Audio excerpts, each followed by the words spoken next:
How about now?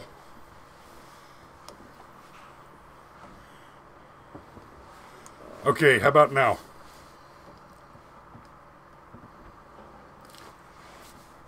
If I speak up any louder, I'm going to redline everything. Oh dear.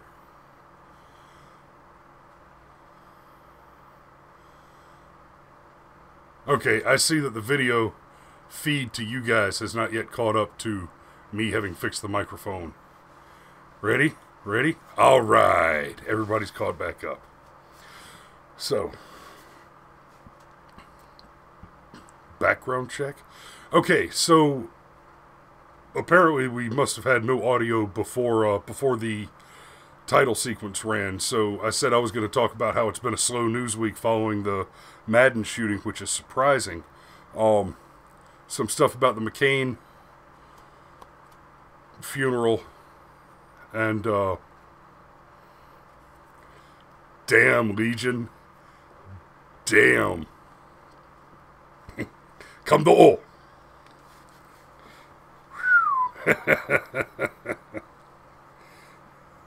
All right, and now that we've adequately violated our NDAs, come to all. Let's see. Yes, there is background noise. That's called a fan, and I would die without it. Anyway, John McCain is dead.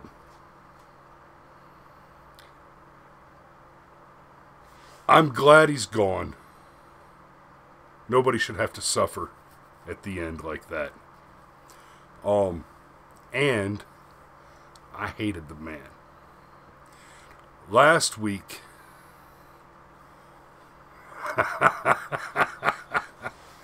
Last week, I made it a point to say that I wasn't going to badmouth him.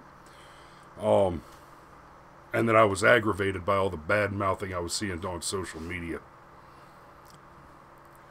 He changed my mind. After he was dead, he changed my mind.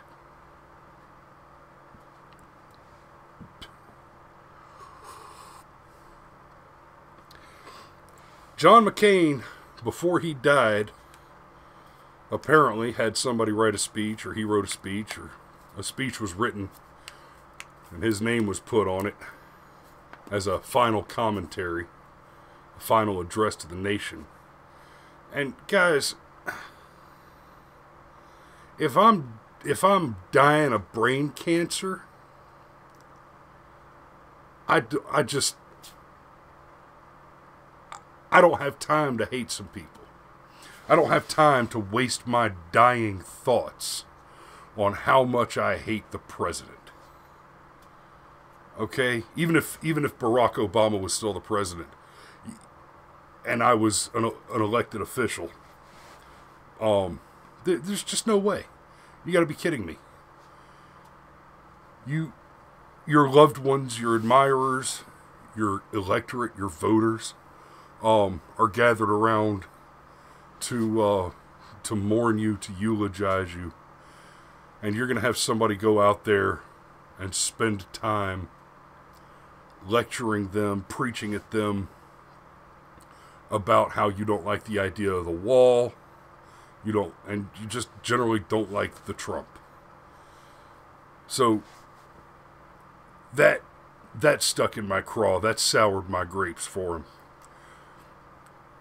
And he disinvited, he disinvited a whole list of people, which I can't imagine going out of my way to disinvite people from my funeral unless I perceive that their being at the funeral would be disruptive to other people.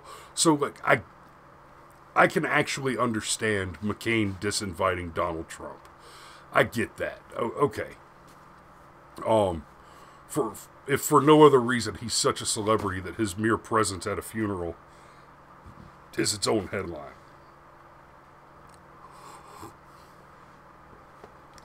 I do love that apparently the Donald went and played golf while the funeral was going on. But John McCain disinvited Sarah Palin. Guy, can somebody help me out here? Why do people hate Sarah Palin so much?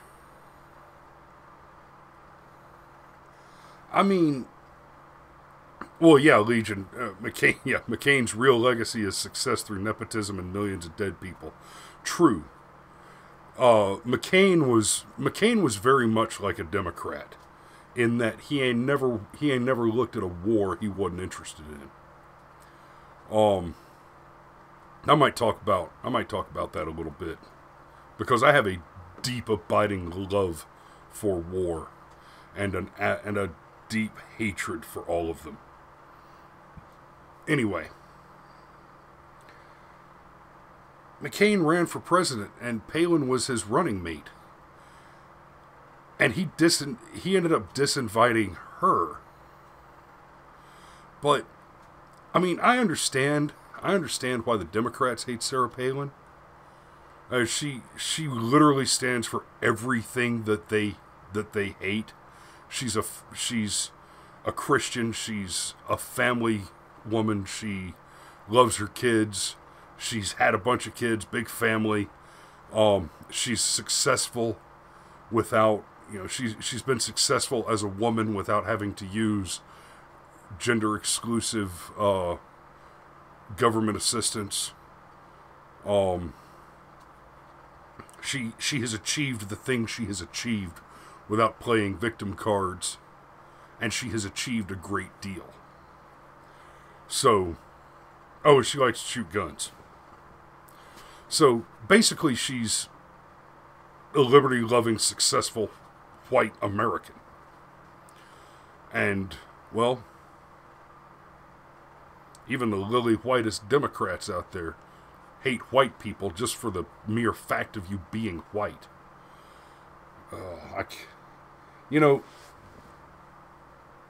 I said over and over again during the Obama presidency, and I'm not the only one, that racism had essentially been done in this country.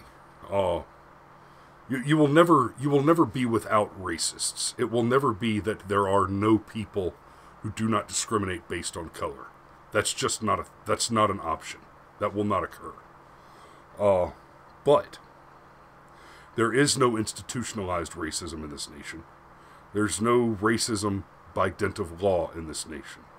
What there is, however, is an incredible anti-white bias in this country now that just never ceases to amaze me.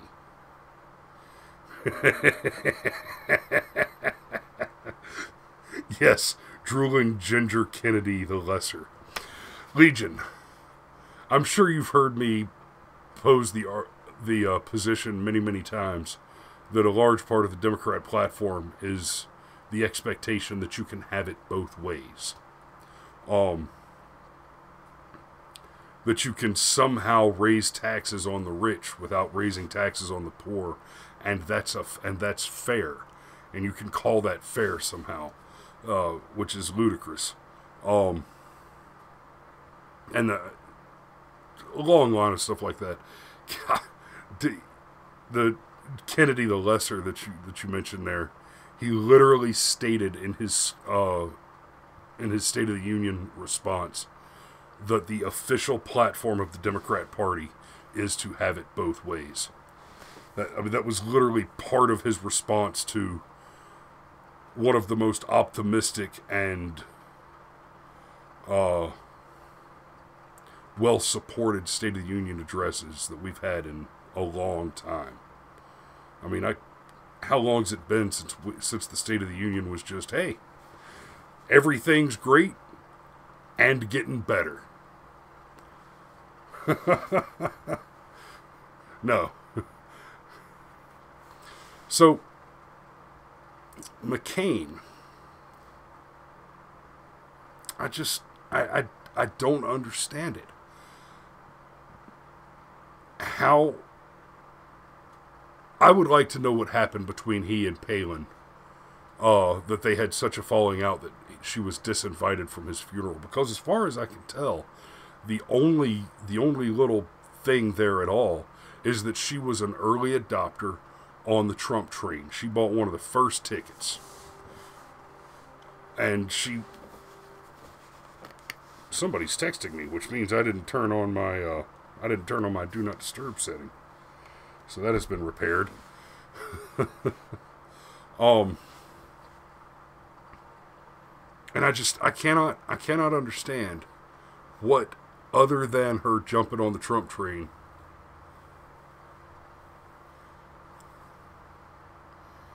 Okay.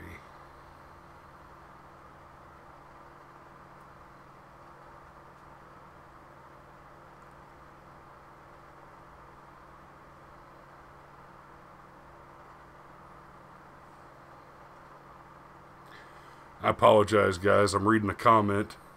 Legion is, okay, good. Because I was done talking about McCain anyway. Let's talk about that. There are several companies, among them Walmart, where the employees are kept at such a marginal wage that many of them live on welfare. So, and that's not even what Legion's talking about. Legion's talking about actual direct subsidization to corporations through tax incentives. But the fact of the matter is that the existing welfare state is also a functional subsidy to certain employers who pay their employees low wages. And it's not just low wages. If you pay the minimum wage, a young single person making minimum wage, as long as they're working, as long as they're getting hours, as long as they're working to 40, 50 hours a week, they can live. They can rent a little apartment, they can buy food, they can live. And they can live in what a vast swath of the rest of the world would view as moderate wealth.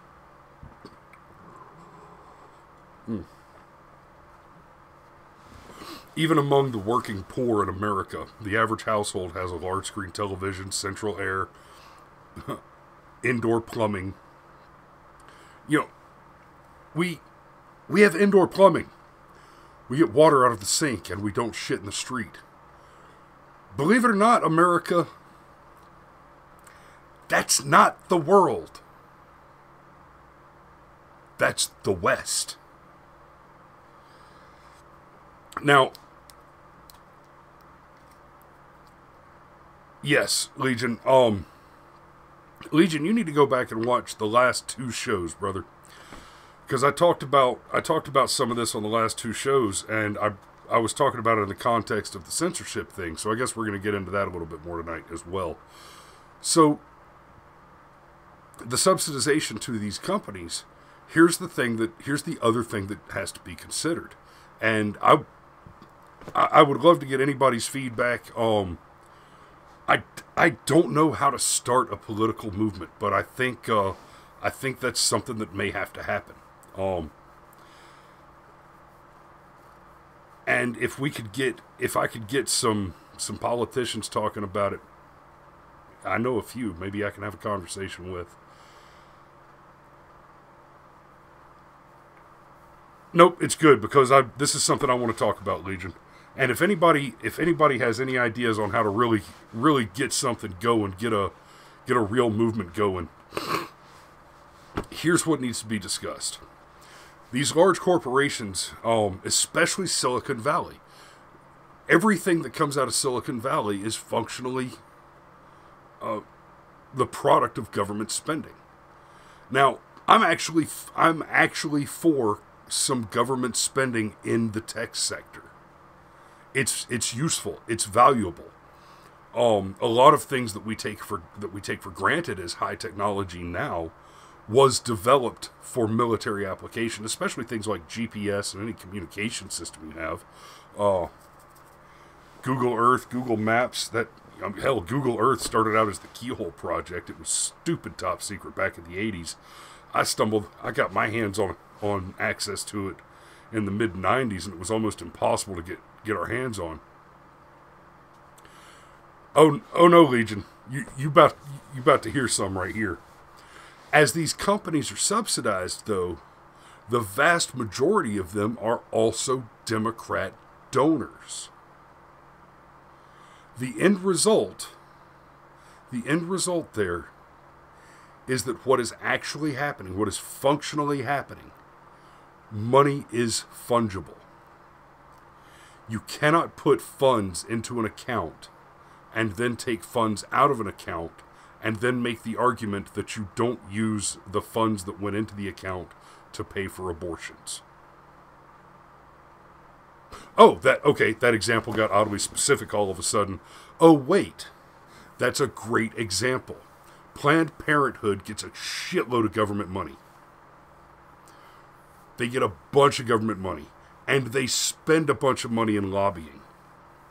And then, more than 80% of their output that is not lobbying dollars goes directly to abortion spending.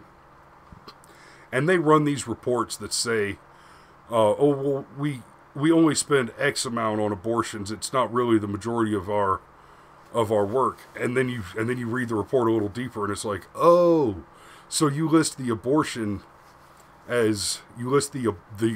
directly, and then you say that you provide all these other services, except you only provide things like ultrasounds and OB visits and checkups and stuff like that when they're bundled with abortions, like buying home and auto insurance from Geico. So, if you're getting government money in and you're spending money out of the same organization on a thing, then you are spending government money on that thing, which means that if you are getting government money in and you are lobbying the government and you are donating to the Democrat Party, then you are spending tax dollars on the advancement of your agenda. You are spending tax dollars on the advancement of your agenda. Ergo, Planned Parenthood, Apple, so on and so forth, they are functionally money laundering machines used by the Democrat National Committee to embezzle tax dollars into the pockets of Democrats. Now, the same can be said for some Republican donors, but you know what? The only lobbying group that gets any of my money is the NRA. And the NRA is fully private funded. No government money whatsoever. The NRA is not a lobbying money launderer. But every company out there that is simultaneously receiving government subsidy and then making contributions to the Democrat Party and lobbying the government is essentially embezzling tax money. Or, I'm sorry, no. It's the Democrat Party that's doing the embezzling. The subsidized companies are the money laundering engines that the DNC uses to wash the money that they embezzle from the taxpayer. You want to start getting really pissed off about that? ask yourself how much of that money came out of the Social Security account. Ask yourself how much of that money came out of the defense spending plans. How much of our overblown defense budget? And I don't get it twisted. I'm a firm believer in a healthy defense budget. I likes my military.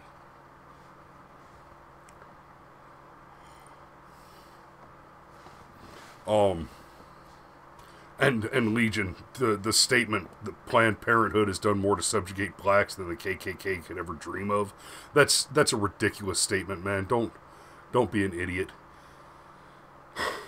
It's as if you're operating under the assumption that there's a line of real distinction between the KKK and Planned Parenthood.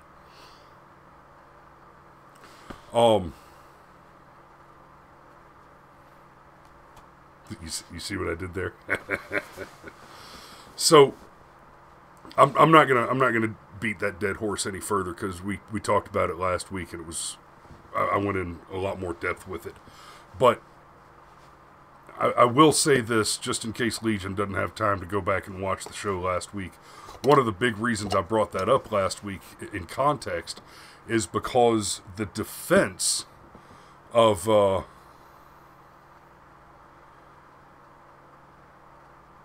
let me see. Can we just start saying the Democratic Socialist Political Action Committees? I mean, that's where they're headed. The corrupt left-wing Judeo-WASP elite have lost control of their little monsters. No,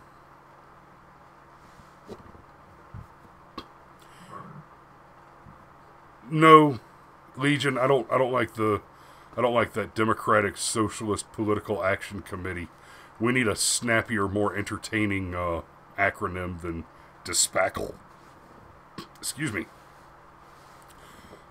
Anyway, so I had brought it up before in the context, talking about Alex Jones being banned and the mass censorship that's going on. Interesting development this week. I'll get into in a minute, regards to shadow banning. But I pointed out that one of the immediate defenses when there's complaints about people like YouTube or Google or Apple censoring, especially right-wing commentators, the obvious defense is, well, they're private companies. You know, look at that, I got him. They're private companies. Yeah, sure. I could buy that if they weren't actively subsidized. That's the thing. When you're talking about these large companies, they're doing the you're talking about these large companies that are doing these clearly orchestrated censorship campaigns. They're not private companies. They're directly funded by the government, and they're heavily influenced by the government. And not only that, because those companies happen to be so large majority Democrat National Party supporters, and they have clearly been demonstrating active discrimination against conservative viewpoints among their employees, vis-a-vis James Damore and the like. Now remember James Damore, he's the one that said, he wrote the report that explained that men are more technically minded and women are more socially minded, and there's actually a fair reason that women are not as highly represented in the STEM fields for the same reasons that men are more highly represented in, say, sewage cleaning, construction. You know, I mean, I saw one good-looking young blonde one time driving a honey wagon. That's the truck that comes around and pumps the shit out of the porta potties. And I mean, one time 20 years ago, I saw a hot blonde driving one of those trucks, and she said the money was good. But every other time I've seen the shitter get pumped out, it was either a little Arab guy, because I was in Afghanistan, we had them all over the bases, or it was a great big old Bubba.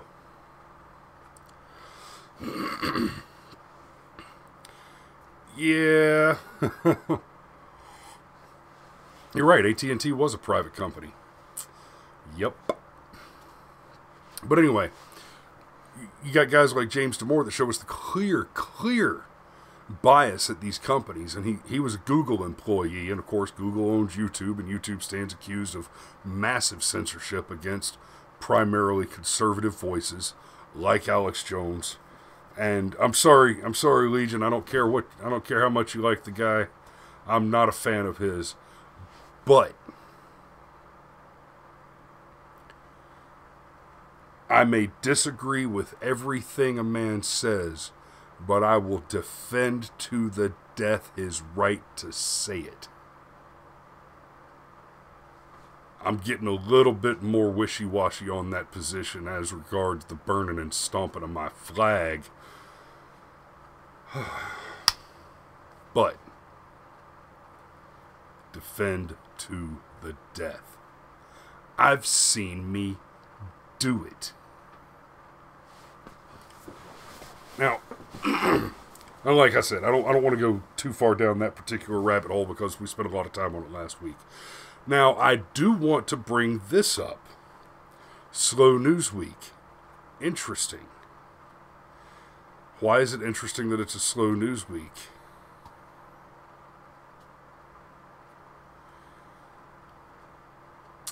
Y'all remember last weekend there was a Madden tournament in Florida.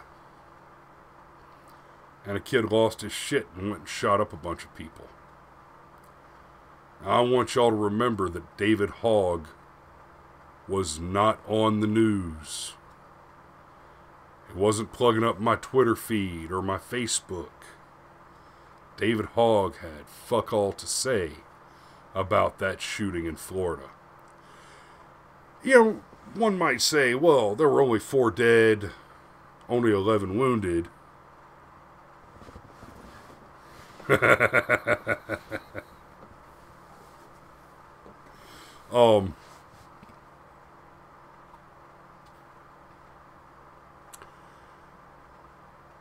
Not a huge mass shooting. Here's what I think. I think you could have another Las Vegas shooting this week, and it would go almost completely unmentioned in the news because we're within 2 months. Okay, we're at like 75 days, I think, from the midterm. And what the Democrats are doing and what their media arm is doing is they're not going to start talking about gun control walking into the midterm. I think you could literally have another Las Vegas shooting between now and the midterm, and it would be buried and just ignored, precisely because the Dems know that gun control is a losing issue every time. And there's no better way to motivate the right to get out and vote than to threaten to take our guns away. Well, you know what? I really thought I'd have a lot more to say about that, but I think that kind of covers it. Okay, he was just as a rule.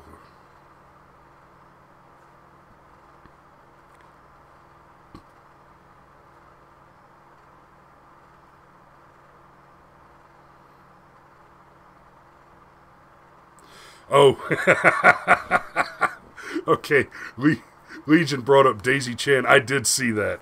That was hilarious. But I'm not gonna get into that too much. In fact, okay. So slash poll the 4chan guys or 8chan guys that occasionally save the world without you noticing. Ran David Hogg through a gender change filter, imaging filter, and it turns out he makes a pretty girl.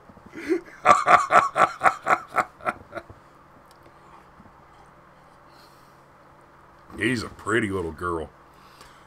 Guys, I'm sorry. I've been working my ass off the last few days, and I am just, after a slow news week and a heavy work week, I just don't have much else to go through. So you get a half hour tonight. I think I'm done. I'm going to call it at 8:30. I'll see you next week, 2000 on the Brushfire Mind. There's more great stuff coming. And I apologize for having a lackluster show this evening. I love you. I need you. I'll see you next week. Y'all take care. And until then, remember, if you build a man a fire, you'll keep him warm for the evening. But if you set a man on fire, he'll be warm for the rest of his life. Good night.